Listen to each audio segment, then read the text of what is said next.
Bienvenue à cette édition de l'Essentiel qui vous présente les faits saillants de la semaine politique à Ottawa. D'abord, la ministre des Finances, Chrystia Freeland, a déposé mardi son troisième budget, un budget qui prévoit un déficit de plus de 40 milliards de dollars en 2023-2024 et qui ne comporte plus d'horizon de retour à l'équilibre budgétaire.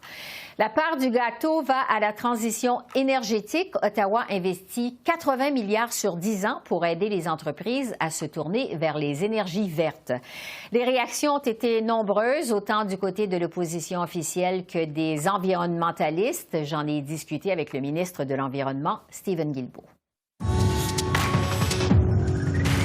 Bonsoir, Monsieur le ministre. Bonsoir. Bon, on va commencer par les critiques du Bloc québécois. Le chef Yves-François Blanchet, qui est lui-même un ancien ministre de l'Environnement, dit qu'une partie des crédits d'impôt de 80 milliards pour l'énergie propre, c'est en fait destiné à l'industrie pétrolière, comme produire, par exemple, de l'hydrogène gris. Qu'est-ce que vous répondez à ça? En fait, je suis en désaccord avec M. Blanchette pour plusieurs raisons. D'abord, parce que ce que nous avons fait sur l'hydrogène, c'est d'encourager la production d'hydrogène, mais plus l'hydrogène est à faible émission de gaz à effet de serre, plus le crédit d'impôt est élevé.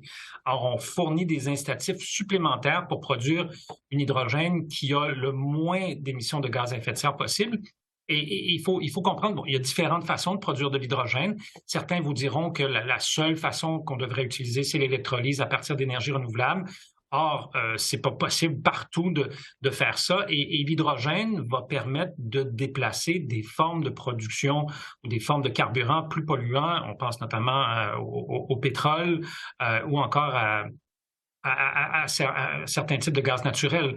Donc, il y a des avantages indéniables, mais ce que nous faisons, c'est que nous encourageons la production d'hydrogène qui a le moins d'impact sur l'environnement possible. Et ça, je pense que c'est une innovation que nous avons proposée dans le budget. Bon, pas d'accord avec M. Blanchette. Parlons maintenant de la capture et du stockage du carbone.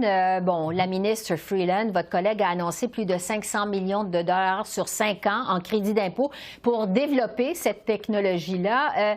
Selon Équiterre, c'est une organisation évidemment que vous connaissez très bien, c'est une technologie qui n'a pas fait ses preuves. Équiterre dit que ça occupe une place qui est démesurée dans votre dernier budget. Patrick Bonnin de Greenpeace, qu'on a reçu à notre émission hier, nous a dit exactement la même chose. Alors, qu'est-ce que vous répondez à Équiterre et à Greenpeace? D'abord, j'ai lu le communiqué de presse de Greenpeace et la première chose que Greenpeace dit, c'est qu'il salue le budget fédéral comme étant un budget, je pense qu'ils disent, historique en matière d'investissement dans les technologies propres. Après ça, il y a les critiques, mais la première chose que Greenpeace a dit, et c'est vrai de la Fondation David Suzuki, c'est vrai du Réseau Action Climat, c'est vrai de l'Institut international du développement durable, c'est toutes ces organisations-là ont salué le budget comme étant un budget historique, un budget transformatif. Je traduis de l'anglais. Et malgré certains bémols, puis c'est vrai, sur la question de la capture du carbone, des investissements démesurés, écoutez, 500 millions de dollars sur 80 milliards de dollars. Moi, je ne pense pas que c'est démesuré. Moi, je pense que nous sommes prudents. C'est l'une des technologies, et je sais qu'il y a des groupes écologistes qui ne l'aiment pas, mais on n'a qu'à regarder le dernier rapport du GIEC, le groupe d'experts intergouvernemental sur l'évolution du climat, ou l'Agence internationale de l'énergie, qui nous disent que c'est une technologie qui va être nécessaire dans le cadre de la lutte au changement climatique. Alors, il ne faut pas que ça remplace nos efforts de réduire notre dépendance au pétrole. Bien sûr que non. Et ce n'est pas ce que nous faisons. Nous investissons des milliards dans l'électrification des transports, dans les technologies propres, dans les énergies renouvelables, et on investit 500 millions de dollars dans la capture et le stockage du carbone. Ouais. Je pense qu'on met certains efforts là-dessus, mais le gros des efforts sont ailleurs, complètement ailleurs. Parce que Greenpeace parle quand même d'une technologie qui n'est pas nécessairement fiable. Le GIEC a même dit que c'est une technologie qui est limitée et qui coûte très cher. Est-ce qu'on ne devrait pas carrément aller chercher des investissements dans d'autres secteurs? Bien, on le fait. 500 millions dans la capture du carbone, 80 milliards dans les autres technologies. Alors, c'est exactement ce que nous faisons. 30 milliards dans le développement des réseaux de transport collectif au Canada. Et je suis d'accord avec le GIEC, c'est une technologie qui est limitée. Alors, on ne met pas tous nos œufs dans ce panier-là, on met quelques œufs dans ce panier-là, et on en met beaucoup, beaucoup d'autres œufs dans un paquet d'autres paniers de technologies propres, d'énergie renouvelable et d'électrification des transports. Oui, parlons justement de la production d'électricité propre. Ottawa qui donc ouvre ses crédits d'impôt remboursables aux sociétés d'État, comme par exemple à Hydro-Québec. Ça veut dire que le Québec pourrait saisir cette occasion pour développer de nouveaux barrages. On sait que c'est ce que souhaite le premier ministre François Legault. Qu'est-ce que vous pensez, vous, de cette éventualité de nouveaux barrages au Québec? On verra. J'ai aussi vu le gouvernement du Québec parler de développer des milliers de mégawatts d'énergie éolienne. Mais évidemment, on verra quels projets sont mis de l'avant et si ces projets-là doivent faire l'objet d'une évaluation d'impact, comme c'est le cas ailleurs au pays. Mais c'est une première historique que de permettre à des sociétés d'État comme Hydro-Québec ou Ontario Power Generation en Ontario, Manitoba Hydro au Manitoba, d'avoir accès à des fonds fédéraux pour développer des projets électriques. Et pourquoi est-ce qu'on fait ça? Parce que nous allons avoir besoin de beaucoup plus d'électricité au cours des prochaines décennies et que cette électricité-là devra très majoritairement être de l'électricité non émettrice, donc des renouvelables. On a parlé d'éolien, de solaire, de barrages, il y aura probablement d'autres technologies aussi, mais on veut enlever les barrières pour que ces choses-là se développent le plus rapidement possible, mais il faut quand même que ce soit bien fait. Oui. Le temps file. Une des promesses phares de votre gouvernement, on le sait, c'est l'atteinte du net zéro d'ici 2050. Je vous demanderai, comme ministre de l'Environnement, mais aussi comme ancien dirigeant d'organismes environnementaux, est-ce que vous y croyez vraiment toujours? Absolument. Nous allons atteindre nos objectifs de 2030 et nous sommes sur la voie de la décarbonisation, de la carboneutralité d'ici 2050. Maintenant, pour y arriver, on ne peut pas arrêter de faire ce qu'on fait et revenir en arrière, comme ce que propose Pierre Poilievre, et éliminer à peu près tout ce que nous avons mis en place de mesures environnementales, de mesures de lutte au changement climatique. Pour arriver à atteindre la carboneutralité et arriver à atteindre nos objectifs de 2030, il faut continuer d'avancer. Il faut continuer de déployer des mesures, d'investir, de mettre en place des règlements pour limiter la pollution et pour maximiser le développement de technologies propres, d'emplois du 21e siècle qui seront des emplois verts. Comme le disait le président Biden lorsqu'il était en ville la semaine dernière, en 2023, un bon plan économique, c'est aussi un bon plan de lutte au changement climatique. C'est aussi un bon plan pour la sécurité, puisque nous savons que les impacts des changements climatiques vont créer des risques à la sécurité partout sur la planète et incluant dans nos propres pays. Stephen Guilbeault, ministre de l'Environnement, merci beaucoup. Merci. Merci à vous, Esther. Au revoir. Le budget de la ministre Freeland comporte aussi plusieurs mesures pour aider les Canadiens les plus démunis à lutter contre la hausse du coût de la vie. J'ai décortiqué les chiffres avec Jimmy Jean, économiste en chef au Mouvement Desjardins. Bonjour. D'abord, le crédit de TPS pour l'épicerie pour les Canadiens à faible revenu. Est-ce que c'est une mesure efficace ou si ça va alimenter encore plus l'inflation, selon vous? Je ne suis pas trop inquiet par rapport à l'impact inflationniste de cette mesure-là. Encore une fois, on vise les gens les plus désavantagés, les plus démunis, donc ceux qui reçoivent déjà le crédit d'impôt. On prolonge une mesure qui était déjà en place. On la renomme, mais c'est la même mesure qui avait été annoncée précédemment. Et il faut quand même être conscient qu'il y a des gens qui ont encore beaucoup de difficultés à composer avec l'inflation, notamment l'inflation alimentaire. Donc, c'est des mesures qui viennent soutenir les gens dans des dépenses qui sont essentielles.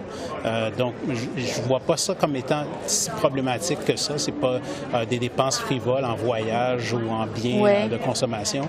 Je pense que le fait que ça soit très ciblé, ça va aider au fait que l'inflation, qui est déjà en processus de ralentissement, va poursuivre sur sa trajectoire. Donc, je n'ai pas l'impression que la Banque du Canada va être outrement découragée par ce qu'elle va voir là. Oui. Sur les autres mesures pour rendre le coût de la vie plus abordable, on s'attaque aux frais bancaires, aux frais de carte de crédit pour les petites entreprises. Est-ce que ce sont des mesures significatives, selon vous? Je pense que c'est des mesures qui sont quand même significatives dans le sens où il y a quand même, on est dans un contexte budgétaire ou économique qui est très difficile. Donc, il faut quand même reconnaître que le gouvernement est dans une position à devoir faire un certain choix. Et à ce titre-là, je pense qu'on a équilibré les choix pour faire en sorte de quand même être capable de répondre à certains besoins qui sont pressants immédiatement. C'est certain qu'on ne peut pas répondre à tous les besoins qu'il y a actuellement. Ouais. En ce qui a trait à l'équilibre budgétaire, maintenant, contrairement à la mise à jour économique de l'automne dernier, Ottawa laisse tomber son objectif de 2027-2028. Est-ce que c'est une approche prudente? Je pense que c'est une approche qui va susciter beaucoup de critiques dans le sens où le retour à l'équilibre budgétaire, ça envoie quand même un signal assez important au marché, aux investisseurs, quant à la soutenabilité des finances publiques au Canada. Là, dans le cas actuel, on n'a plus ce retour à l'équilibre budgétaire-là. On a un programme de dépenses assez étoffé, assez significatif.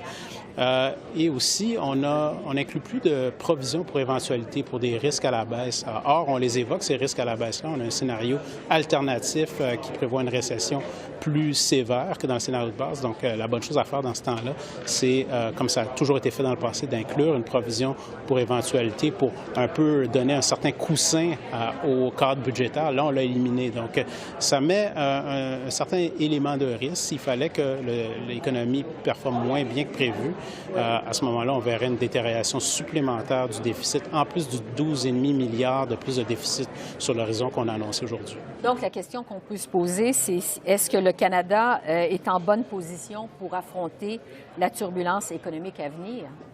Là-dessus, je pense qu'on peut se rassurer dans le sens où quand on regarde, quand on compare par rapport à d'autres pays, tant au niveau de déficit par rapport au PIB, par rapport à la dette par rapport au PIB, dans les deux cas, on est avantageusement positionné. On a aussi, quand on regarde les services de la dette, on est très loin des niveaux des années 90. Donc, le Canada est coté triple A. Je ne m'inquiète pas trop pour la cote de crédit. Les agences vont quand même avoir à l'œil ce qui se passe, mais je ne m'inquiète pas trop à très court terme pour la cote de crédit. Mais c'est certain que s'il y avait une récession, on va devoir dépenser encore plus par-dessus les engagements qu'on a pris aujourd'hui. Donc, c'est ça qui inquiète un petit peu. Oui. Le gros du budget va à la transition énergétique.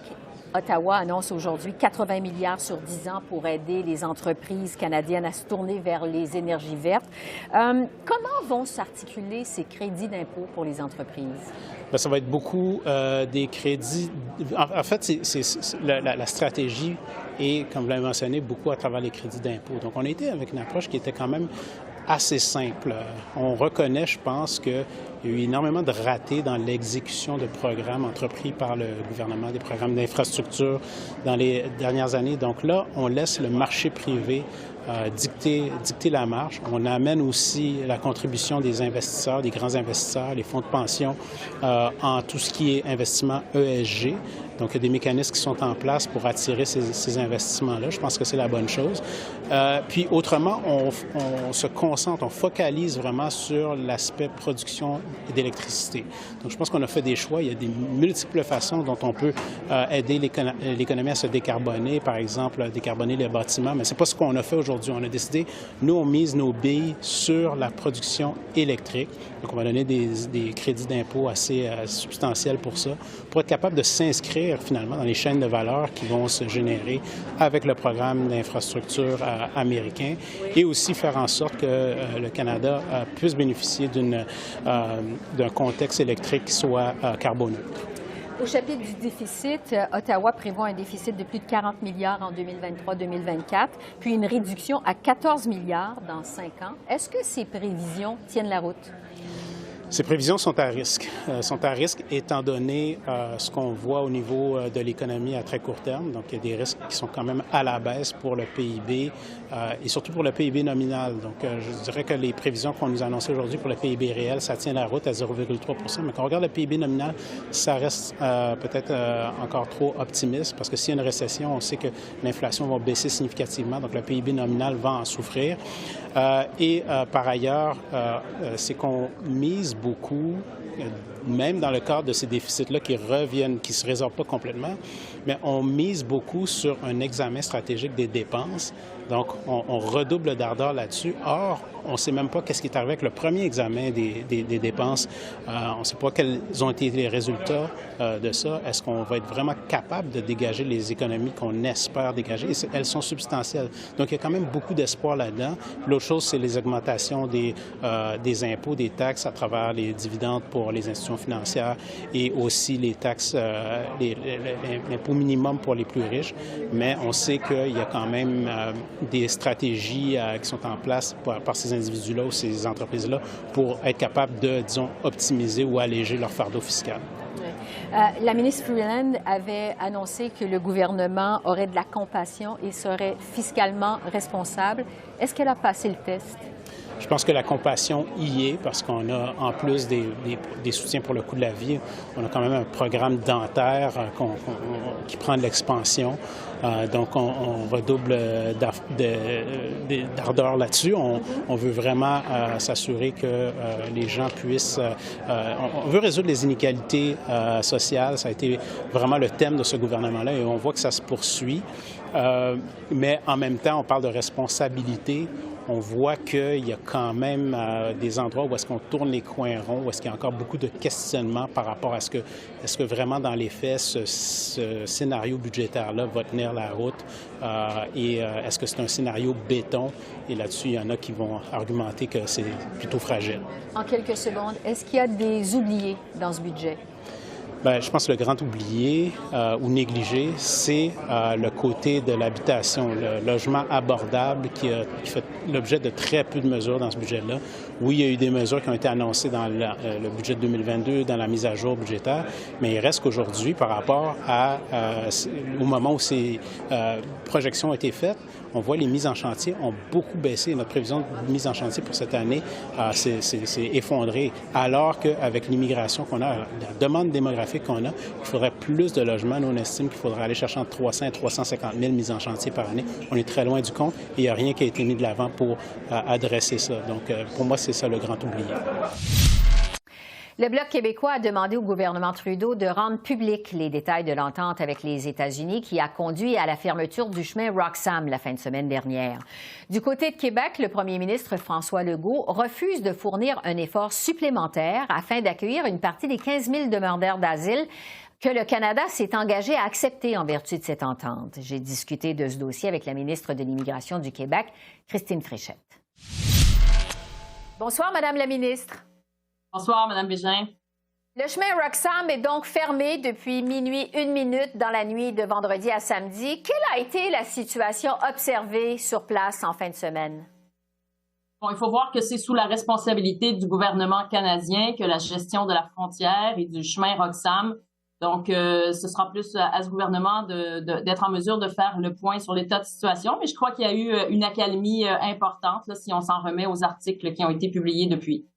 Oui.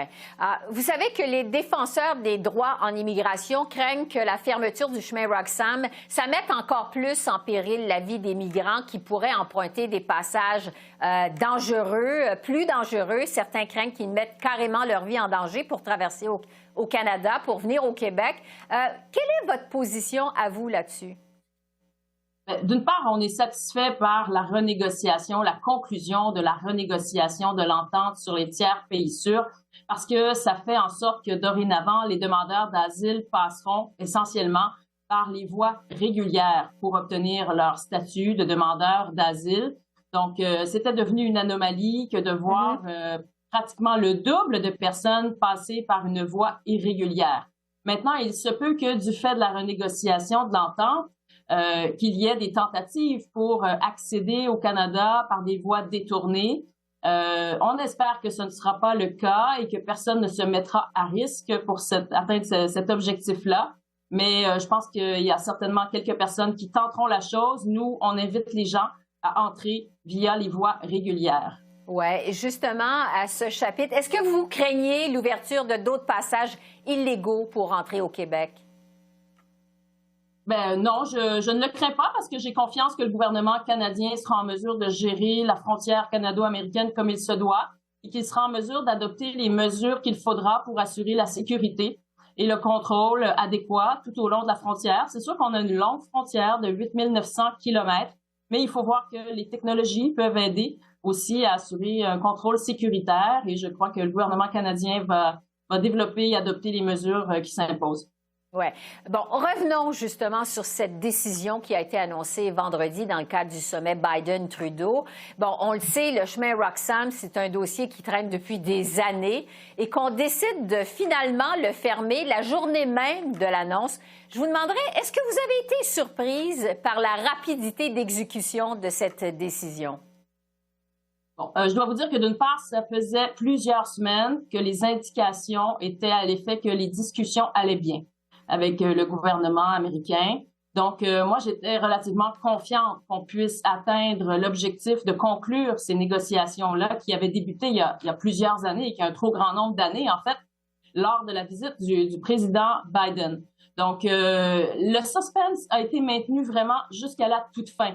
Nous, on a développé une stratégie pour faire en sorte de mettre toute la gomme sur cette possibilité que lors de la visite du président Biden soit annoncée une entente pour la renégociation de l'entente sur les tiers pays sûrs. C'est ce qui est arrivé, mais il semblerait que les négociations se sont maintenues avec les États-Unis jusqu'à la toute dernière minute. Moi, c'est la veille que l'on m'a annoncé qu'il y avait une entente et que ce serait annoncé incessamment et que ce serait, et ça c'était important, mis en œuvre très rapidement.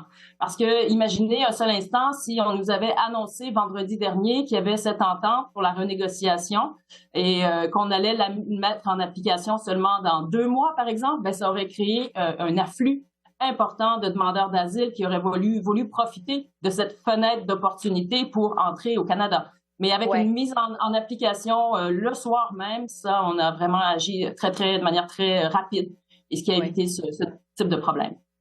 Le premier ministre Legault s'est empressé de dire que c'était une excellente nouvelle en réaction vendredi.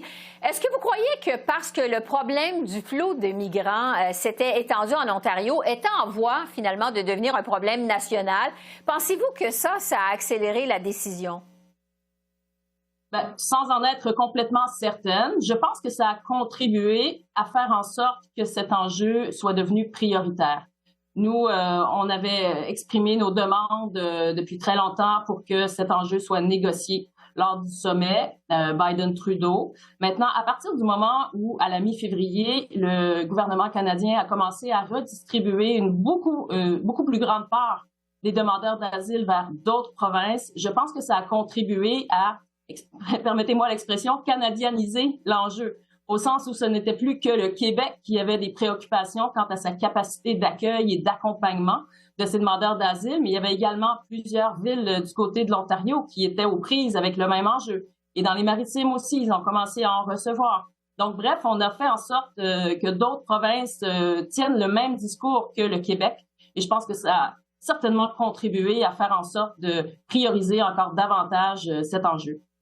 En ce qui a trait maintenant aux détails de la modification de l'entente sur les tiers pays sûrs, qui fait que finalement que l'entente s'applique maintenant à tous les postes frontières canado-américains, même les non officiels, comme le chemin Roxham. En contrepartie, le Canada s'est engagé, on sait, à recevoir 15 000 migrants de plus par année. Le Québec s'attend à recevoir combien de ces 15 000 migrants? Il faut voir que le Québec a déjà reçu une très, très grande part des demandeurs d'asile qui sont arrivés au Canada depuis 1 an et demi.